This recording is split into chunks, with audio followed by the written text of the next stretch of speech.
Ang kwentong ito ang patunay na may milagro dahil pinapatnubayan at iniingatan ka ng Diyos sa panganib. Panoorin mo ito hanggang dulo.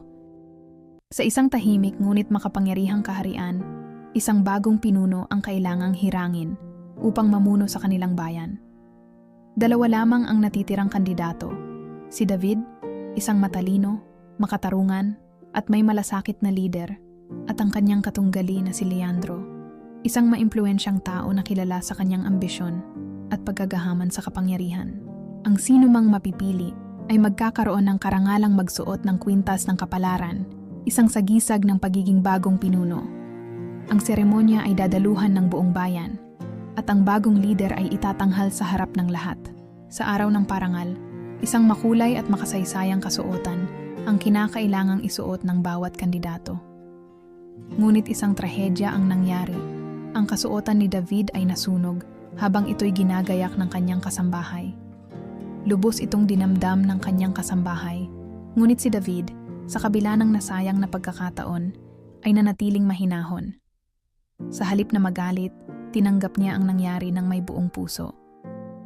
Hindi niyo po ba ako parurusahan o ikukulong sa nagawa kong pagkakamali?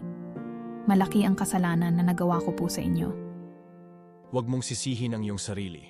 Ang bawat pangyayari ay may dahilan. Baka hindi ako ang itinadhana ng Diyos na maging pinuno.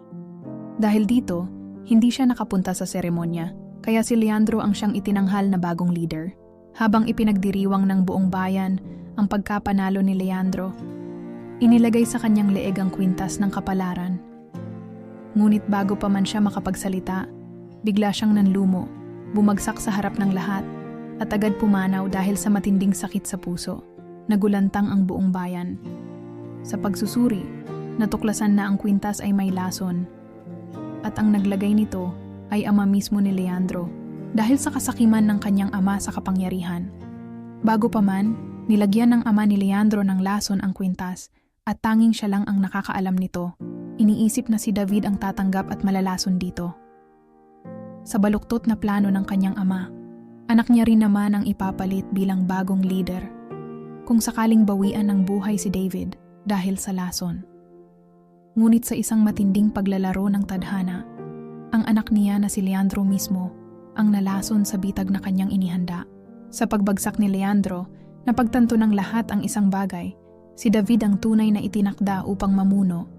Siya lamang ang mas karapat-dapat sa posisyon at susunod na leader dahil sa kanyang mabuting puso.